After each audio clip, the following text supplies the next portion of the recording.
अच्छा, तो अब शक्ति बहू को पट्टी पढ़ा रही हो, हैं?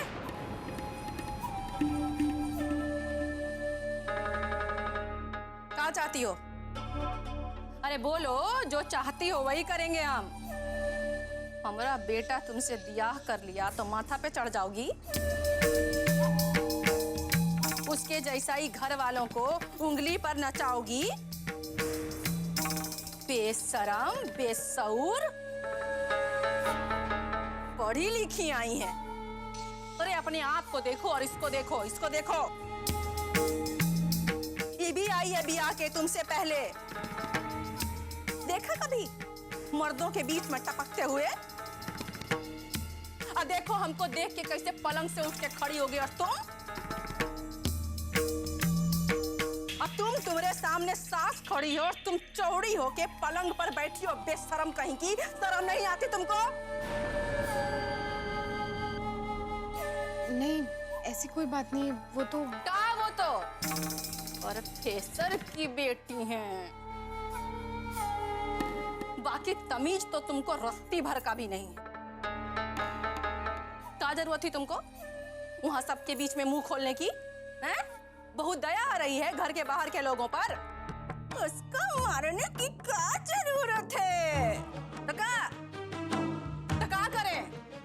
दुश्मन को बिठा के दूध पिलाएं? बीवी बच्चा है वो हमारा। तुमको बहुत शौक है ना मर्दों के बीच में घुस के उनकी बात काटने की। तो काटो बात, दिखाओ हिम्मत। लेकिन जिसको तुम हिम्मत समझ रही हो ना, वो हिम्मत नहीं, बेशर्मी है, बेशर्मी। ये दूसरी बार है जब हम तुमको बर्दाश्त किए हैं। ये आखिरी मौका था। आगे से अगर तुम ये घर का कौनो कायदा तोड़ी ना, तो तुम्हारा ऐसा हाल करेंगे मक्खी को भी तुम पर बैठने में घिन आएगी। ऐसा नरक भोगाएंगे ना तुमको कि बाबा भी तुमको उसमें से नहीं निकाल पाएंगे।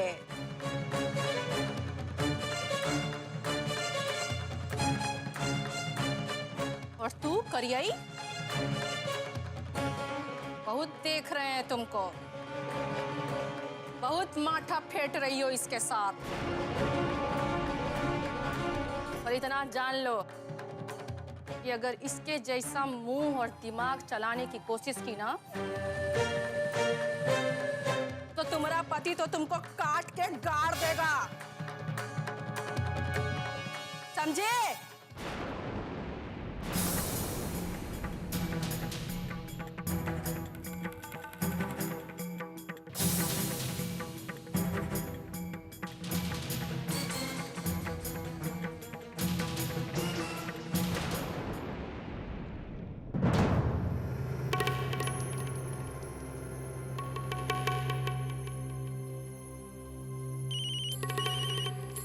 ठाकुरायन।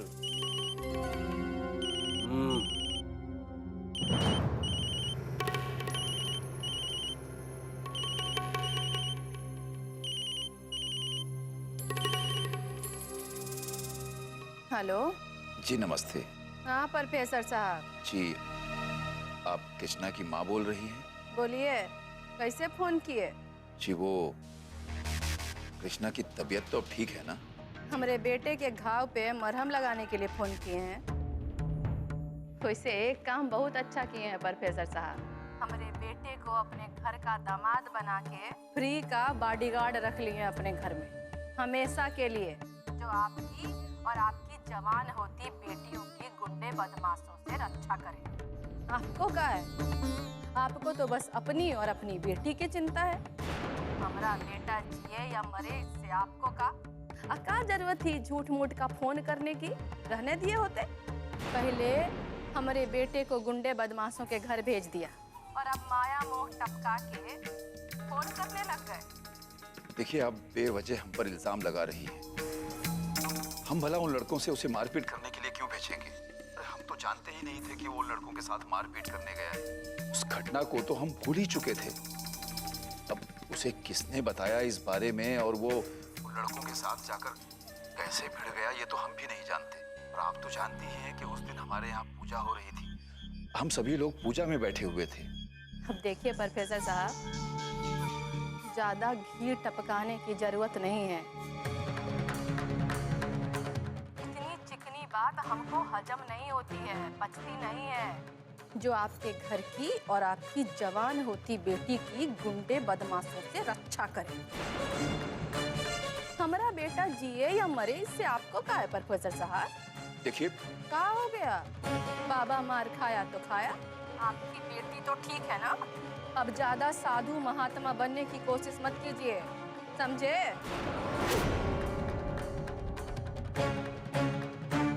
पता नहीं है। हेलो हेलो,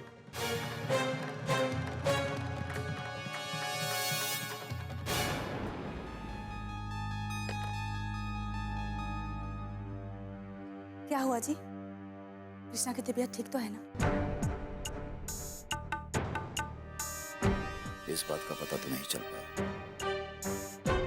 लेकिन हाँ, कृष्णा की माँ हम पर इल्जाम लगा रही थी। कह रही थी कि हमारे कहने पर ही कृष्णा ने ये लड़ाई लड़ी है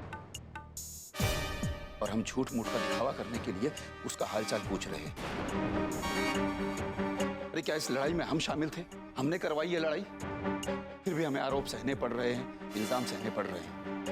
और तो और प्रतिज्ञा को भी वो दोषी ठहरा रहे थे। क्यों? उसने क्या किया? कह रहे थे कि आपकी लड़की ने हमारे घर को बिगाड़ दिया है। बहुत घमंड है उसे अपनी पढ़ाई लिखाई पर। बताइए, अब हमारी शिक्षा, हमारे संस्कारों पर भी ये लोग इल्जाम लगाने लगे हैं। कितनी अजीब बात है। घर कौन बिगाड़ रहा है और इल्जाम किस पर लग रहा है? अरे हमारी बहू कितना प्यार करती है कोमल को, कितना अपनापन देती है। इतना प्यार और अपनापन वो लोग देते होंगे प्रतिज्ञा को। जब उन्होंने आपसे इतना कुछ कह दिया तो ना जाने प्रतिज्ञा के साथ क्या क्या करती होंगी। हमें कृष्णा और प्रतिज्ञा से बात करनी चाहिए। हम अभी बात करते हैं। नहीं नैना जी, आपको बात करनी है तो आप बाद में कर लीजिएगा, अभी रहने दीजिए। पता नहीं वहां का माहौल इस वक्त कैसा हो, और फिर इस बात का भी उन्होंने बतंगड़ बना दिया तो खाम खा हमारी प्रतिज्ञा की मुसीबत बढ़ जाएगी। वैसे भी ये बात तो जग जाहिर है कि घर बिगाड़ने का इल्जाम हमेशा बस लड़कियों पर ही लगता आया है। पर हमारी प्रतिज्ञा बहुत समझदार है, वो सब ठीक कर लेगी।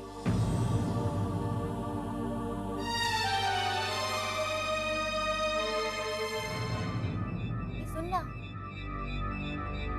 हम आज तक तुमसे नहीं कहे कि हमको अपनी मोटरसाइकिल पे घुमाओ, लेकिन आज हमारा बहुते मन कर रहा है। चलो ना, घूम के आते हैं। कोमल, ये भी कोई वक्त है? हम तुम्हें फिर कभी घुमाने ले चलेंगे। अभी चले जाएंगे तो क्या हो जाएगा?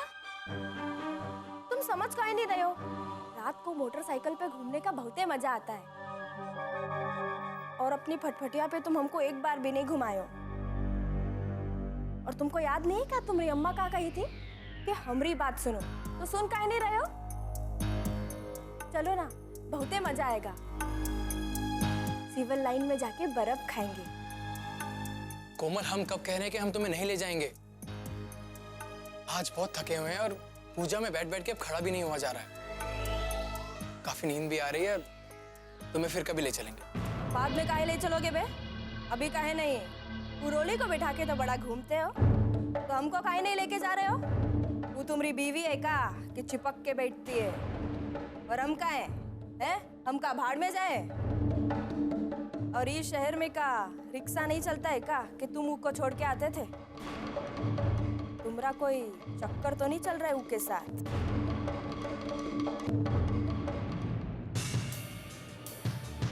तुमको काले काले भैंसे जैसे बच्चे नहीं चाहिए। और इसलिए वो हमारा 4 बार पेट पे गिरा चुके।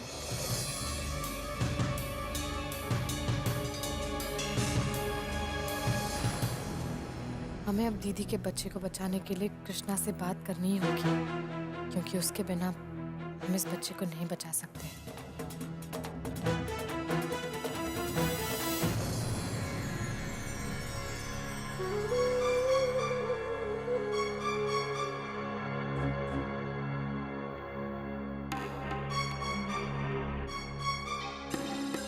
आ गए हो बे? तुम्हारा इंतजार कर रहे थे बेटा। काहे का हुआ? बात तुम्हारी नहीं ना बेटा, बात तुम्हारी बीवी की है, समझो? क्या उसको ये बता दो कि हमको जिंदगी और इंसानियत का पाठ न पढ़ावे, इस घर में शांति से रहने का नियम सीखे और दोहरावे। हम अब तक चुप बैठे हैं, इसका मतलब ये नहीं बेटा कि पानी हमरे मुंह के ऊपर से निकल जाए और हम बर्दाश्त करते रहें। अब काहे इतना रामायण सुनाए जा रहे हो? अब बताइए वो हुआ का हुआ? दे कुत्ता, अबे तुम्हारे लिए हम दुनिया की निंदा सह गए। तुम्हारे बीवी की बगावत घर में नहीं सहेंगे, समझो कि नहीं बेटा?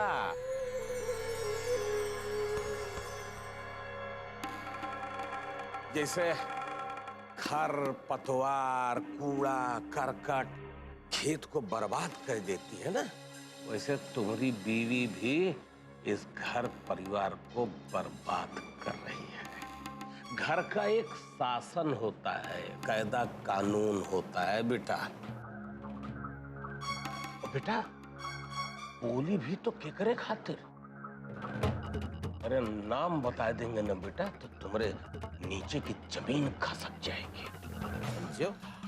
तो साला चवन्नी छाप अंगदवा के लिए, अरे उसके लिए बोलिए जिसने तुम्हारा खून बहाया। ए बेटा समझा दो उसको, जिसका खाए उसका गाए, समझे? और वहीं से संभाल के रखो बेटा, ने बहुत पछताओगे। ए बेटा दीवार में जब पौधा उग जाता है ना तो उसको नोच के फेंक देना चाहिए। अगर पीपल बन जाएगा तो बड़े से बड़े किले की दीवार फाड़ देगा, समझो?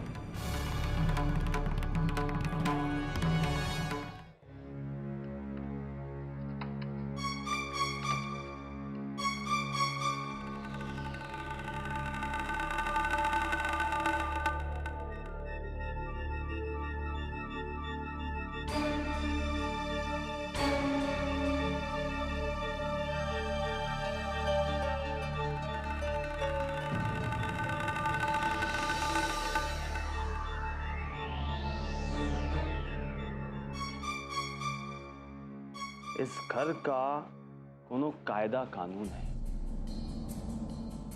घर के मर्द लोगों की बात में अपना मुंह खोलने की कोनो जरूरत नहीं। अब हर जगह तुम्हारी मनमानी नहीं चलेगी। देखो हम जानते हैं तुमको क्या कहना है, लेकिन कोनो जरूरत नहीं।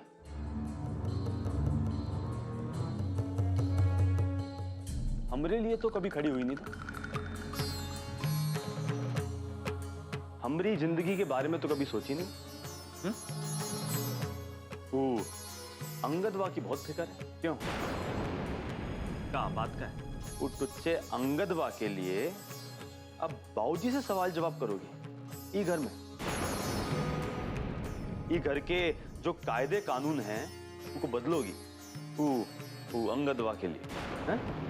किसको जिंदा छोड़ना और किसको मारना है कि बाबूजी को तुमसे नहीं पूछना, याऊ अंगदवा से।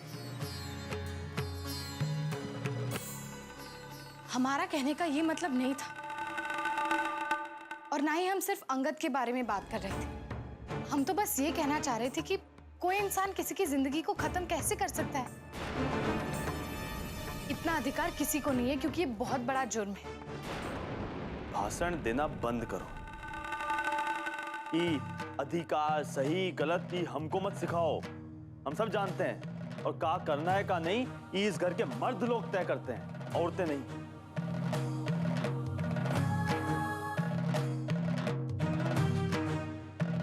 औरत का काम है ये कायदे कानून मानना, बस। और तुम औरत होके ही हमको कायदा कानून सिखा रही हो। हम किसी को कोई कायदा कानून सिखाने की बात नहीं कर रहे, लेकिन जो गलत हो रहा है वो भी तो हम नहीं देख सकते ना।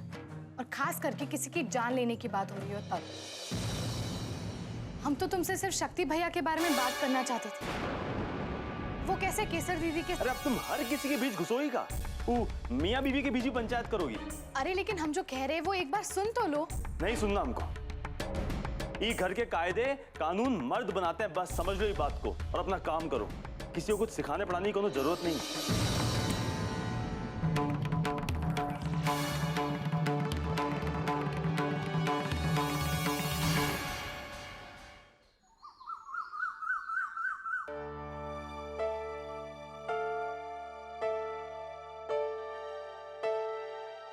आदर्श बेटा, क्या बात है? कोई परेशानी है क्या?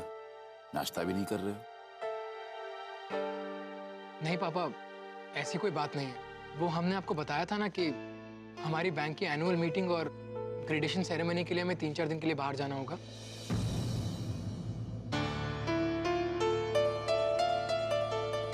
हाँ बेटा, तो पापा उसके लिए हमें आज ही निकलना होगा। अरे हाँ, फिर तो तुम्हें तुरंत निकलना चाहिए। जी। अच्छा, टिकट तो कंफर्म हो गई है ना? और अपना सारा जरूरी सामान वो तो पैक कर लिया ना? जी पापा, वो सब हमने रख लिया।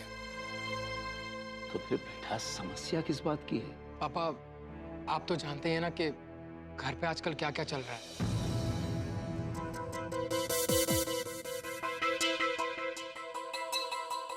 यहाँ तो इतनी भी समझदारी नहीं है कि अगर हम 3-4 दिन के लिए बाहर जा रहे हैं तो कायदे से रह जाएं। बस इसी बात की टेंशन है कि कुछ उल्टा हो गया तो आप लोग क्या करेंगे?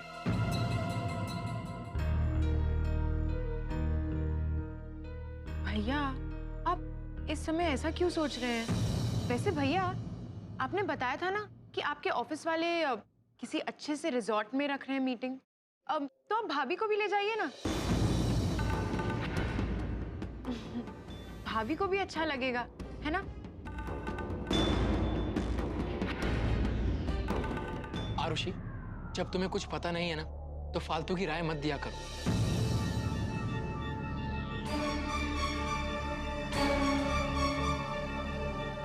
हम वहां पिकनिक मनाने नहीं जा रहे हैं, काम करने जा रहे हैं। हम साथ जाएंगे तो क्या कहेंगे? काम मत करो। अरे काहे नहीं कहते कि तुमको हमारे साथ रहना अच्छा नहीं लगता? अरे नहीं पसंद करते तुम हमारे साथ घूमना। हम तुमको कहे थे ना कि हमको ले जाओ सिविल लाइन बर्फ खाने फटफटिया पे। तो क्या बहाना दिए थे तुम कि तुमको नींद आ रही है? अरे तुमको कौनो हनुमान जी की तरह नहीं बोल रहे कि पहाड़ उठा के ले चलो। बेटा, आदर्श तुम्हें घुमाने ले जाएगा, हम कहेंगे उससे। पर बेटा इस समय नहीं। इस समय वो अपने ऑफिस के किसी जरूरी काम से बाहर जा रहा है। और कहते हैं ना कि घर से निकलते समय अगर घर में शांति बनी रहे तो इंसान घर से दूर रहकर भी घर की समस्याओं से मुक्त रहता है।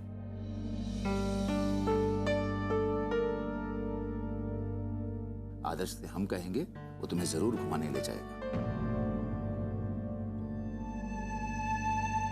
आदर्श बेटा, तुम बिल्कुल घर की चिंता ना करना, तुम अपने काम पर जाओ। बेटा कोमल, बेटा ये बहुत छोटी सी बात है, इसमें नाराज नहीं हुआ करते। शांत रहकर अपना नाश्ता करो। चलो बेटा।